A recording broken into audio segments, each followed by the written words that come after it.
오늘 이 시간 우리 다 같이 나눌 하나님의 말씀은 갈라디아서 3장 10절부터 18절까지 말씀을 함께 보겠습니다.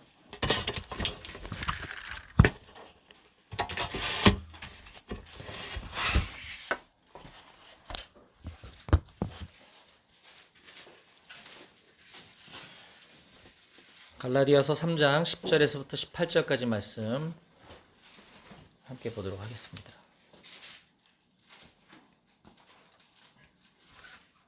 찾으셨으면 저와 여러분들이 한 절씩 번갈아 가면서 읽겠습니다. 무릇 율법 행위에 속한 자들은 저주 아래에 있나니 기록된 바 누구든지 율법책에 기록된 대로 모든 일을 항상 행하지 아니하는 자는 저주 아래에 있는 자라 하였음이라. 또 하나님 앞에서 아무도 율법으로 말미암아 의롭게 되지 못할 것이 분명하니 이는 의인은 믿음으로 살리라 하였습니다. 율법은 믿음에서 난 것이 아니니 율법을 행하는 자는 그 가운데서 살리라 하였느니라. 그리스도께서 우리를 위하여 저주를 받은 바 되사 율법의 저주에서 우리를 속량하셨으니 기록된 바 나무에 달린 자마다 저주 아래에 있는 자라 하였습니다. 이는 그리스도 예수 안에서 아브라함의 복이 이방인에게 미치게 하고 또 우리로 하여금 믿음으로 말미암아 성령의 약속을 받게 하려 함이라. 형제들아, 내가 사람의 예대로 말하노니 사람의 언약이라도 정한 후에는 아무도 폐하거나 구하거나 하지 못하느니라. 이 약속들은 아브라함과 그 자손에게 말씀하신 것인데 여럿을 가리켜 그 자손들이라 하지 아니하시고 오직 한 사람을 가리켜 내 자손이라 하셨으니 곧 그리스도라. 내가 이것을 말하노니 하나님께서 미리 정하신 언약을 430년 후에 생긴 율법이 폐하지 못하고 그 약속을 헛되게 하지 못하리라. 다 같이 읽겠습니다. 만일 그 율법이 율법에서 난 것이면 약속에서 난 것이 아니니라. 그러나 하나님이 약속으로 말미암아 아브라함에게 주신 것이라. 아멘. 우리 아침에 하나님께서 우리에게 주신 말씀을 위해서 함께 기도하겠습니다. 하나님 아버지 감사합니다. 사순절 지나고 있는 지금 하나님께서 이 토요일 새벽기도 아침에 우리 공동체와 우리 각 개인에게 들려주시는 음성을 듣기 원합니다. 아버지 이 시간 우리의 눈과 마음과 귀와 모든 것들을 열어서 하나님께서 우리에게 보여주시고 들려주시는 음성을 깨닫게 허락하여 주시옵소서. 모든 것 주님께 맡겨드리고 감사드리며 예수님의 이름으로 기도했습니다. 아멘. 예, 우리는 지금 갈라디아서를 큐티하고 있죠. 오늘 본문 말씀은 오늘 큐티 본문 말씀이기도 한데요.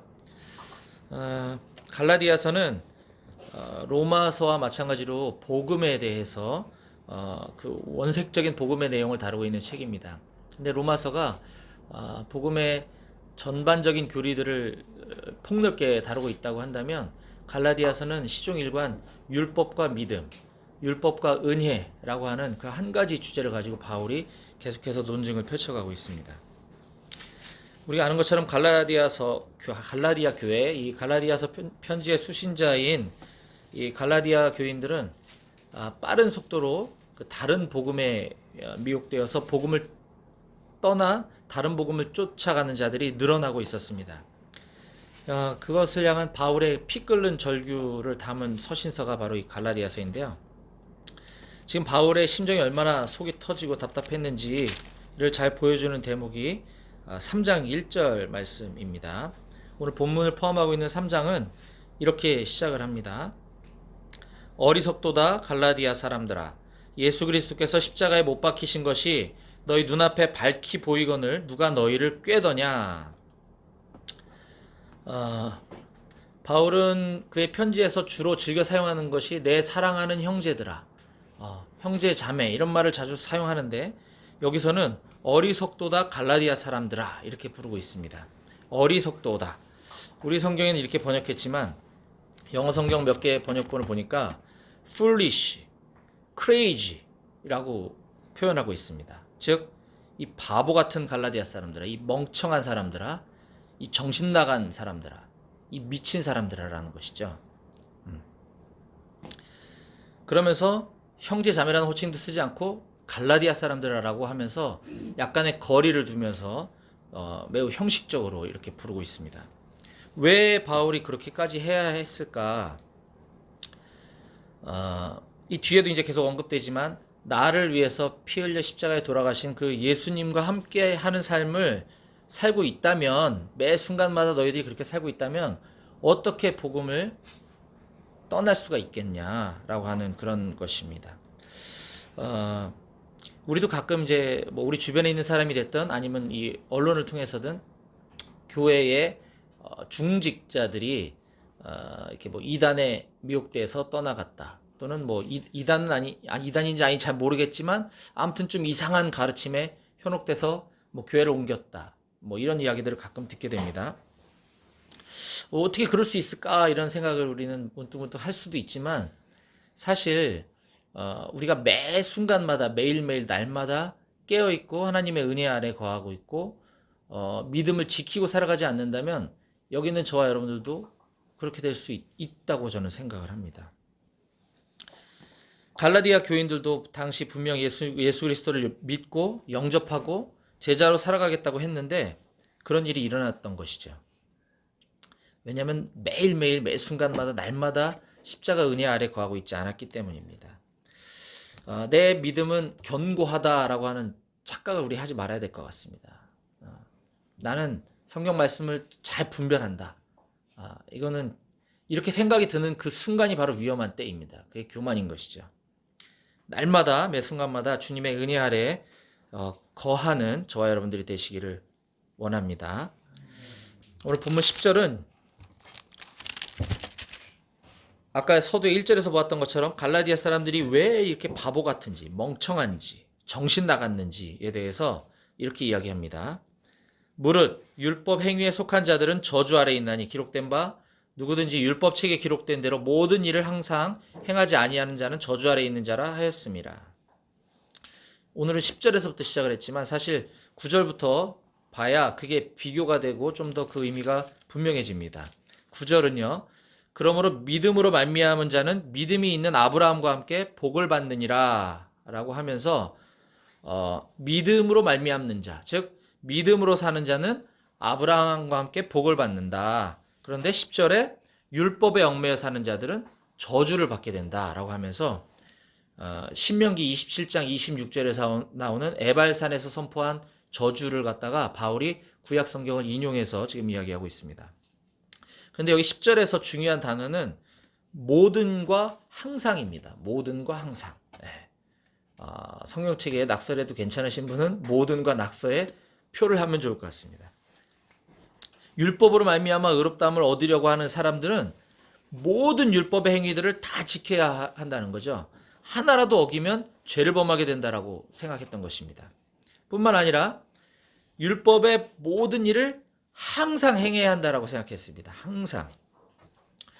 아까 우리가 믿음에서 떠나는 것도 원래부터 믿음이 없어서 떠나는 것이 아니라 항상 믿음 안에 거하고 있지 않았기 때문이라고 제가 얘기했던 것처럼 이 사람들도 마찬가지로 모든 율법을 다 지켜야 했는데 항상 그렇게 했어야 했다는 거죠. 근데 그런 자들은 저주 아래 있게 된다는 것입니다.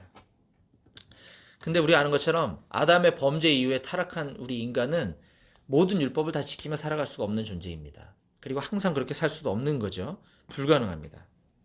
그래서 그 율법에 얽매여 사는 자들, 율법을 지키려고 발버둥 치는 자들은 저주 아래 있을 수밖에 없다라고 하는 것입니다. 하나님이 우리에게 그럼 왜 이와 같은 율법을 주셨을까? 그 이유는 명확하죠. 율법이 있어야지만 우리가 무엇이 부족하고 내가 무슨 잘못을 저지르고 살아가는지를 알 수 있다는 것입니다. 나의 연약함이 무엇인지 나의 죄가 무엇인지 깨닫게 해주려면 율법이 필요했다는 것이죠. 그래서 우리가 율법이 없다면 우리 스스로는 내가 지금 잘하고 있는지 못하고 있는지를 판단할 수도 없고 또 예수님을 의지하고 예수님을 찾을 필요도 없게 되는 것입니다. 그래서 이 율법을 통해서 율법을 주셨는데 이 율법을 통해서 나 자신의 문제와 나 자신의 연약함, 나 자신의 죄를 발견하고 깨닫게 하는 것이 하나님 우리에게 율법을 주신 목적이다라고 하는 사실입니다. 제가 BTC 1단계 훈련에서 매번 강의하고 있는 내용이 그리스도인의 교제하는 삶인데요. 그리스도인의 교제를 가로막는 것 중에 가장 큰 것 중에 하나는 바로 다른 지체들과의 비교의식이라고 합니다. 비교의식. 다른 지체들과 나 자신을 비교했을 때 내가 좀 낫다고 생각하면 바로 교만에 빠지거나 내가 다른 지체들보다 부족하다라고 느끼게 되면 열등의식에 사로잡히는 거죠. 그래서 이와 같은 비교의식이 옳지 않은 것인데, 이 마찬가지로 율법도 다른 사람과 나를 비교하기 위해서 준 것이 아니라 나 자신을 깨닫게 하라고 하나님이 주셨다고 하는 사실이 중요합니다. 여기서 우리가 말씀을 적용할 때 오늘 나에게, 나 자신에게 이러한 율법으로 인한 비교의식이나 교만이나 열등감은 혹시 없는지 한번 돌이켜 보시기 바랍니다.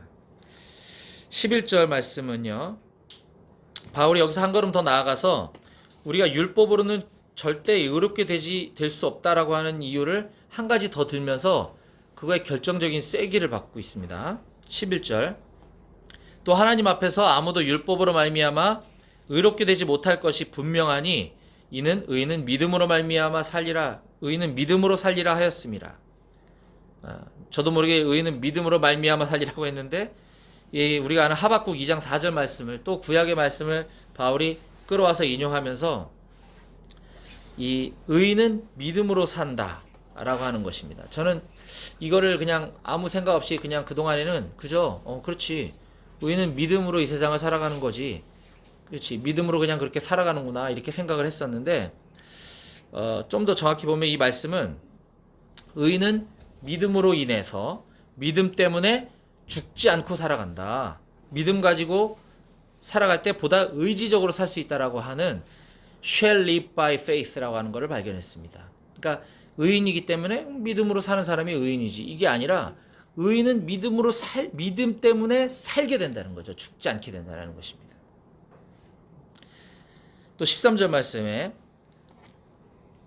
말씀은 저주받은 예수님에 대해서 이야기하고 있습니다. 그리스도께서 우리를 위하여 저주를 받은 바 되사 율법의 저주에서 우리를 속량하셨으니 기록된 바 나무에 달린 자마다 저주 아래에 있는 자라 하였음이라. 앞서 바울은 10절에서 율법 행위에 속한 자들이 저주 아래에 있다고 했는데, 지금 13절에서 그리스도께서 저주를 당하셨다라고 얘기합니다. 그러면 예수님은 율법에 속한 자라는 얘기가 아니죠, 물론. 이 13절에서 중요한 단어는 우리를 위하여입니다. 우리를 위하여. 이번에는 우리를 위하여에다가 체크를 하면 좋을 것 같네요. 여기서 전치사로 쓰인 그 위하여라고 하는 헬라어 단어가 휘페르라고 하는 단어인데, 이건 영어의 for라고 번역되기도 하지만, 위하여라고 하는 뜻도 있지만 instead of라고 하는 대신하여라고 하는 의미도 가지고 있습니다. 휘페르, 위하여, 대신하여, 우리를 대신하여라는 거죠. 즉 그리스도께서는 저주 아래 있었어야 했던 우리를 대신하여 저주를 받으셨다라고 하는 사실입니다. 지금 우리 사순절 기간을 지내고 있는 지금 이 시간에, 이 아침에 우리를 위하여, 나를 위하여 대신 저주를 받으신, 십자가에 달려 저주를 받으신 예수님을 좀 바라보며 깊이 묵상하는 이 아침이 됐으면 좋겠습니다. 그리스도께서 나를 대신하여 저주를 받은 바 되사. 또 13절에서 중요한 단어는 속량입니다. 속량. 이건 제가 순장 모임 때 에베소서 할 때도 한번 말씀드렸던 적이 있는 것 같은데,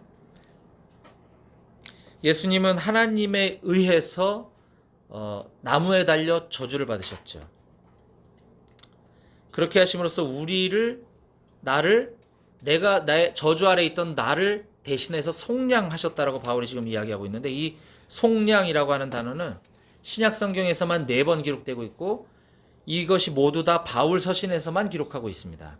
갈라디아서 3장 13절, 4장 5절, 에베소서 5장 16절, 골로새서 4장 5절, 이렇게 딱 4번만 언급하고 있는 이 속량이라고 하는 단어. 이 뜻은 값을 치르고 매입하다, 값을 지불하고 노예를 사서 풀어준다 라고 하는 뜻을 갖고 있습니다.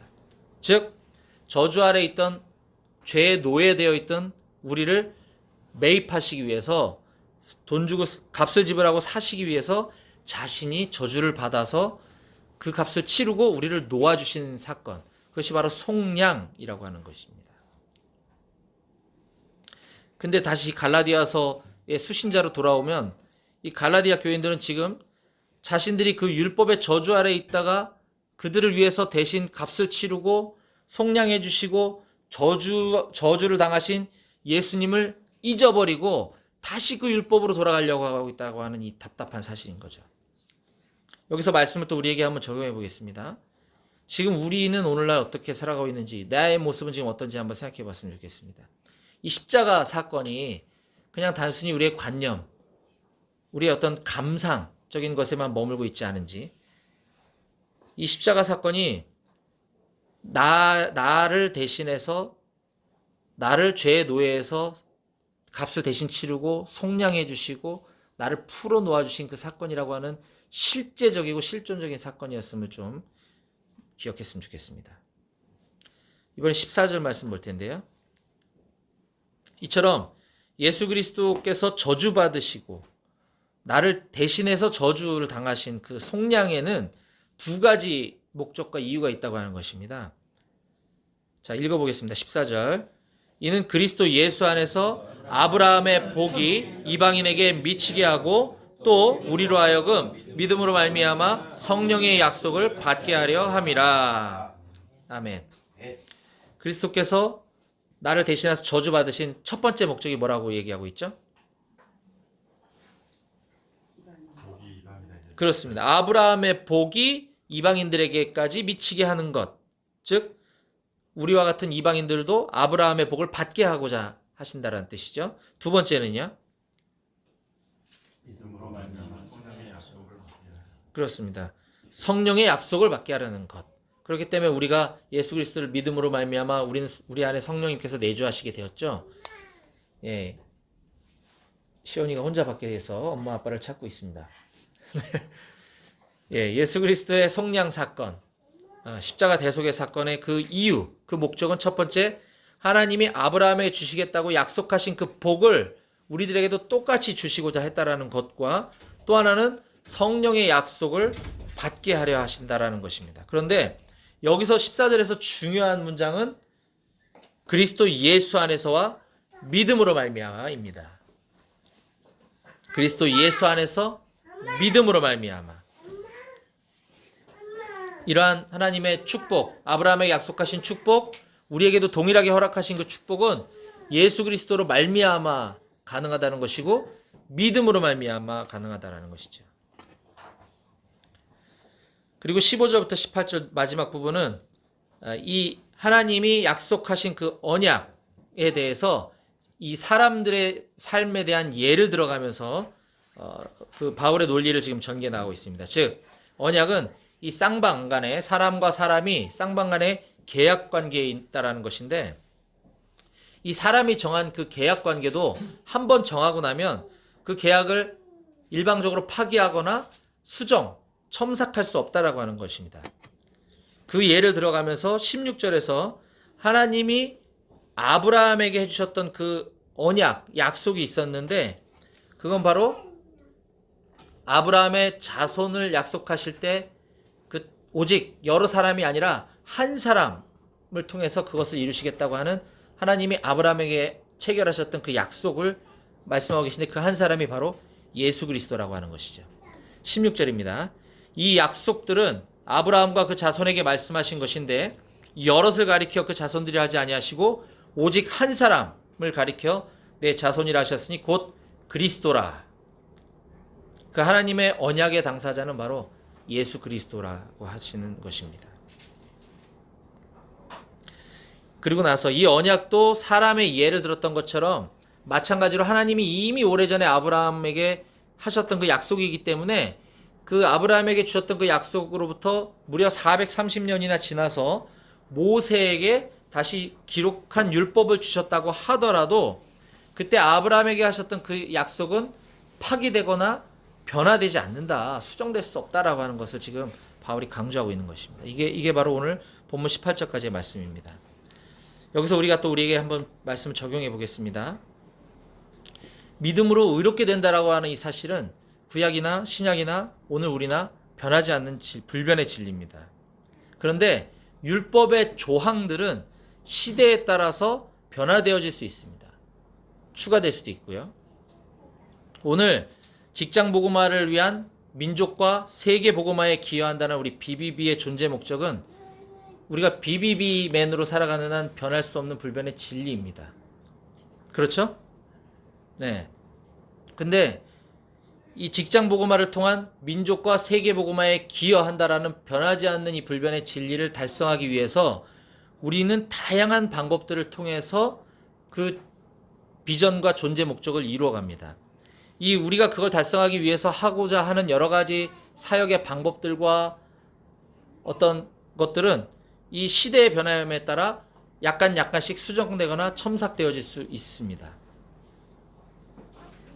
근데 오히려 우리가 그런 것들, 아주 디테일한 그런 것들에 대해서 우리가 너무 집착하느라 마치 그것들에 집착하느라 나는 내가 직장 복음화를 통한 민족과 세계 복음화에 기여하고 있는 것이 있나? 과연? 한번 생각해 봤으면 좋겠습니다. 이건 추상적인 게 아니라 우리의 실제인 거죠. 나는 직장 선교사로서, 나는 BBB맨으로서 직장 복음화를 통한 민족과 세계 복음화를 기여해야 되는 사람인데 이 변하지 않는 불변의 진리를 뒤로 한 채 우리는 사소한 율법의 조항들에 얽매여 있지는 않는지 한번 이 아침에 생각해 보기를 간절히 원합니다. 오늘 이 시간 두 가지 기도 제목만 딱 가지고 함께 기도했으면 좋겠습니다.